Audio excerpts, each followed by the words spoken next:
So let us see ano namang klase ng mga energies na ang ating mape-pick up dito naman sa ating other channel, Dalnim, which means Goddess of the Moon in Korean. Okay, so let us see.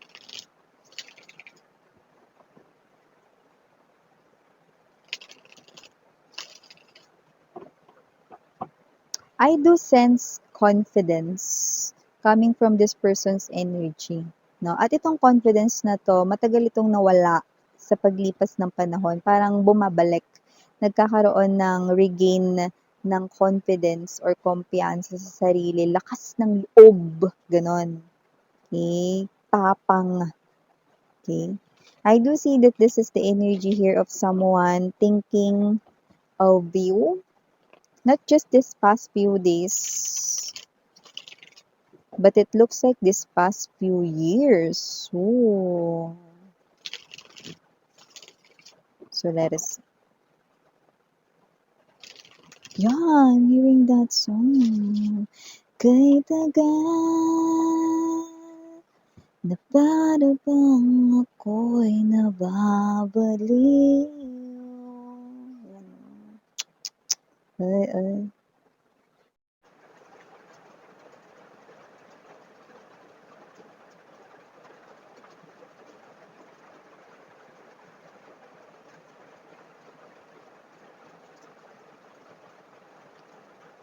Oh. So, ayaw kanyang basta mapunta lang sa iba. Okay? So, we have here center or core of his or her energy, the Eight of Swords. This person here, walang ibang laman yung kanyang isip ngayon, no? Kundi ikaw at lahat ng may kinalaman sa'yo.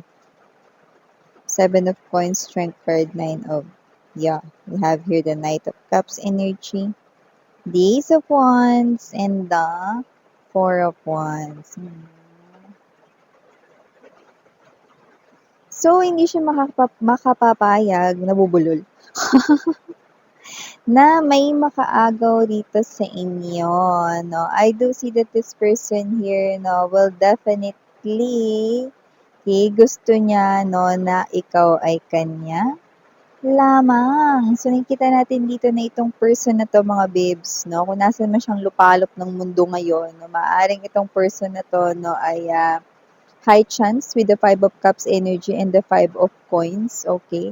High chance na wala kayong pag-uusap, no communication kayo ngayon, no? Pero nakikita ko dito na itong tao na to, no, ay ang person rito na minsan na talaga rito, no, na nagbigay ka ng atensyon, okay? When it comes to your heart space level, no, maybe nagpakita ka dito sa kanya, no, ng mga obvious na nagki-care ka for him or her, no? So, yung iba, sabihin natin, pwedeng naging kayo nitong person na to, no? Yan. So, just take only what resonates, no? But here, ayaw niyang pabayaan lang itong sitwasyon na ito. So, nakikita ko na ito siya, pabalik na siya rito, no? Doon sa daanan na minsan ninyong dinaanan.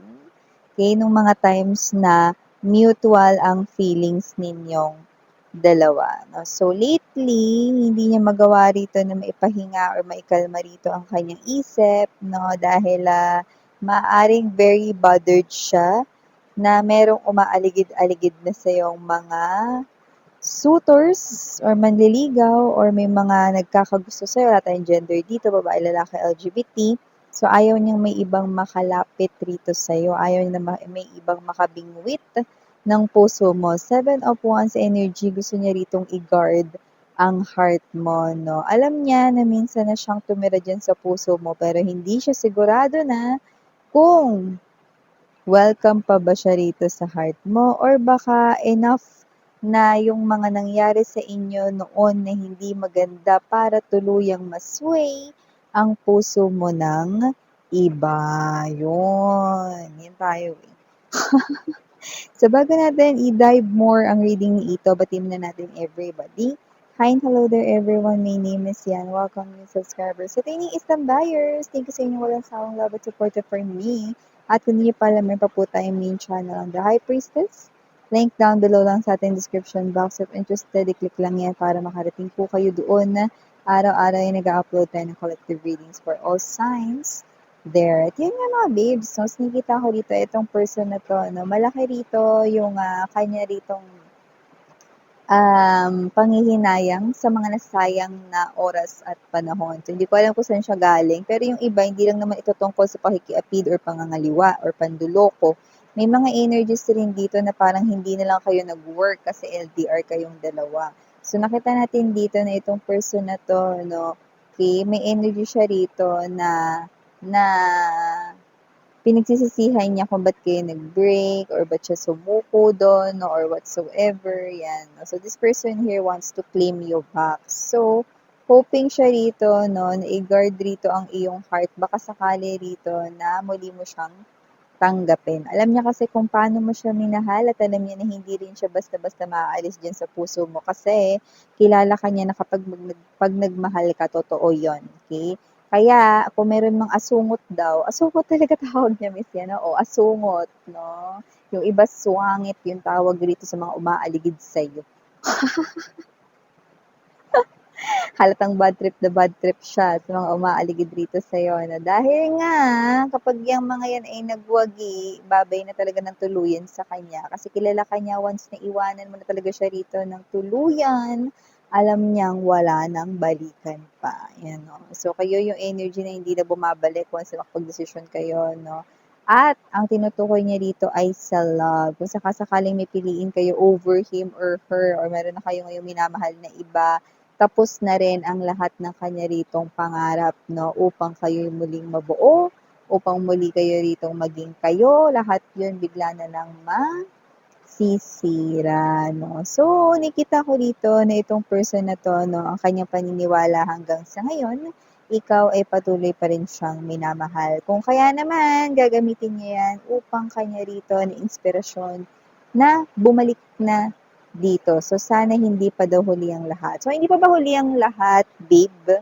Kasi itong person na to, nag-aalala siya rito, no? Kung huli na ba nga ba talaga ang lahat para sa inyong dalawa. So, with the Ace of Coins energy, no, alam mo, isa sa pinakamalaking Ace of Coins energy, no, itong energy ng Ace of Coins dito sa tarot deck na ito.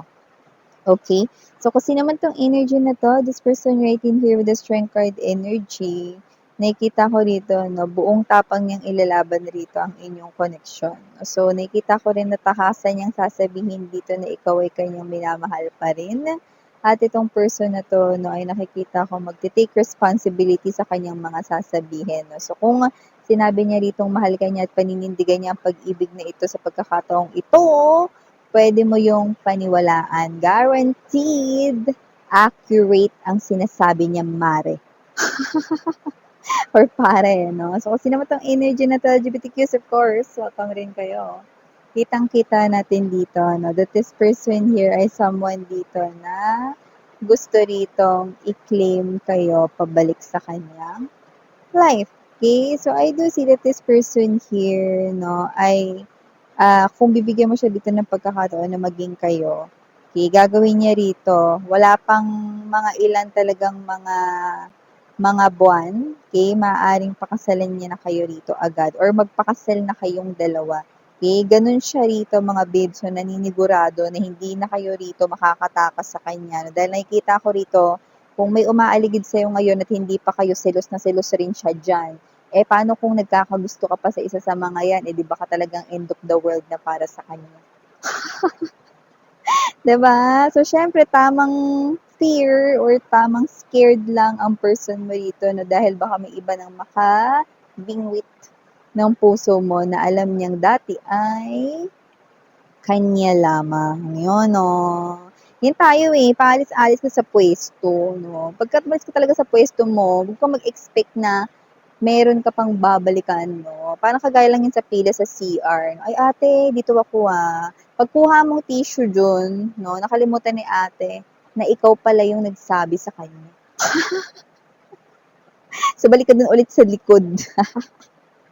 'Di ba? So, whatever the case may be, parang ganun din yan, no? Kapag ka naunahan, 'di ba, sa pwesto, wala nang kasiguraduhan, no, na iyo pa rin ang pwesto na yun at dun siya hala, no? Kung siya pa rin ba ang uupo sa trono ng puso mo, yan, no? Kasi ngayon nararamdaman niya that with the Queen of Hearts energy, okay, mahal mo pa rin siya. Okay? At yun ay kanya ritong gagamitin bilang motibasyon or inspirasyon, no, para muling buhayin lalo yan, no, at itsupi mo na yung mga umaaligid sa'yo. Yan. Itsupi? Itaboy, paalisin, 'di ba? Parang, "Oh, sige do'n na kayo kasi dito na talaga yung ano ko, love of my life." 'Yan.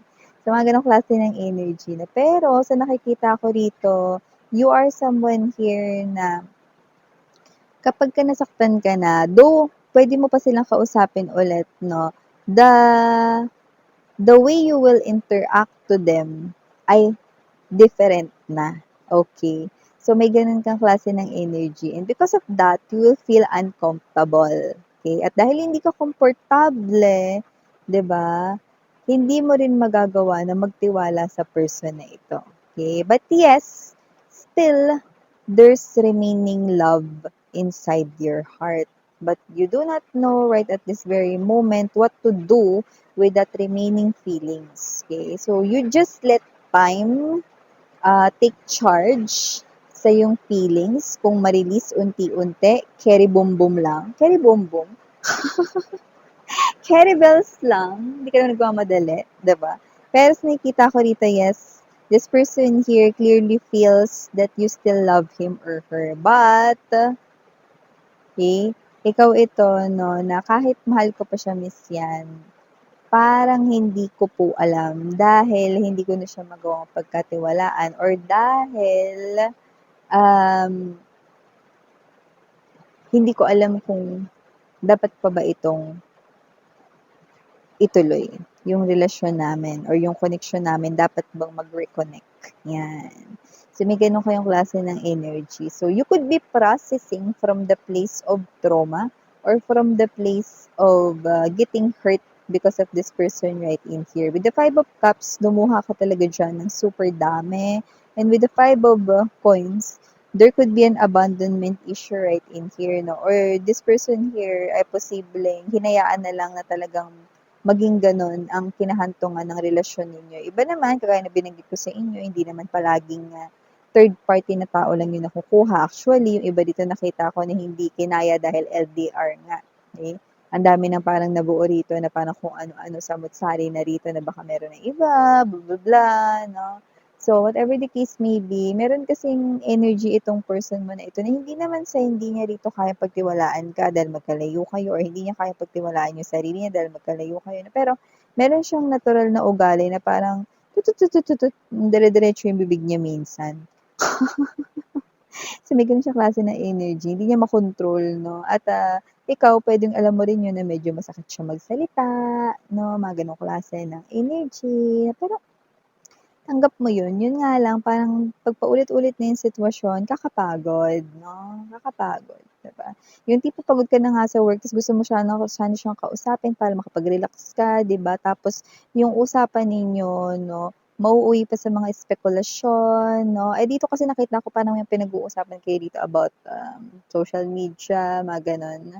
Parang may energy ng sino yung katabi mo dun sa photo? Bago ba yun? Parang yung ko lang nakilala, yan, no? Tapos parang may times na parang dahil magkalayo kayo, parang may tililing siya. Gumagawa siya ng sariling kwento na baka naman yun yung lalaki mo or babae mo, mga ganun. Ang dami niya rito mga sinasabi. Okay? Parang, kunwari, sinabi mo na nag-OT ka kasi kailangan, pinag-OT ka, no? Tapos, sinabi niya, OT ba talaga yan? Baka nakapag-date ka? Ano, parang may ano siya eh. Kaya ako binanggit yung tililing kasi parang dahil sa sobrang takot niya rito 'no, na magkalayo kayo tapos baka kung ano-ano na yung mangyayari sa paligid mo na hindi niya alam, papraning siya. 'Yan 'no, may mga salita na lumalabas sa bibig niya na hindi niya na nasasala, very straightforward, very direct 'no, na nasasaktan kayo. And you feel like na parang nasasakal din kayo at the same time, okey? Parang hindi mo naman ginusto na maging LDR kayo, pero dahil mahal mo siya pumayag ka. Eh, so parang medyo nalulungkot ka rin sa kabilang banda na hindi ka niya rito magawang pagtiwalaan. Kasi yung pagseselos niya hindi yung cute na pagseselos 'no, kundi yung pagseselos na nakakasakal. 'Di yung parang wala ka namang ginagawa pero parang pinagpipilitan niya meron, meron, meron, 'di ba? So, whatever the case may be na nakikita ko rito, muli siya magbabalik upang ikaw ay bingwitin, okey? Bingwitin upang ikaw ay muli ritong pabalikin sa kanyang piling. Pero siyempre nasa inyo pa rin yung mga babes 'no, kung anong gagawin niyo rito ano, okey? Basta yun yung nakikita ko. Alam ko ang tanong mo, miss 'yan, tama ka dun sa sinabi mo na gano'n yung ugali niya. Nagawan niya na ba ng paraan 'yan? Sa nakikita ko dito with the Nine of Coins energy, okey, I do see na nakita niya 'yan bilang isa sa pangit na ugali niya, okey? And, to be honest, hindi ko pa nakikitang ginagawa niya yun ng paraan. Pero, may naiisip siya rito na kontrolin yung kanyang words, lalo na kapagka nagkausap kayong muli, no? He or she will choose the right words, okay? So, parang ganun yung nasa isip niya rito. Kasi, nakita niya na-pinpoint niya na isa yan sa mga dahilan, okay, kung bakit rin kayo ay posibleng hindi na bumabalik rito sa kanya, no, sa inyong loob, or kung bakit kayo lumalayo sa kanya, no, yan. So, this person's tongue could be sharp, yan. So, ganong klase ng energy. So, it's totally up sa inyo kung anong gagawin nyo dyan, sweethearts. Initials, we have here capital letter J, capital letter T, capital letter N, capital letter E, capital letter C, capital letter B, as in boy, capital letter Victory V, and last for the capital letters, we have M. For small letters naman, we have U, T, D as in dog, C, Q, R, N, and last but not the least, we have G. So, ito yung mga nakuha kong messages right here for you guys. Again, I'm Miriana, only for the girls and Yana doon for the boys. Sarang 11 light, Yedra. Annyeong.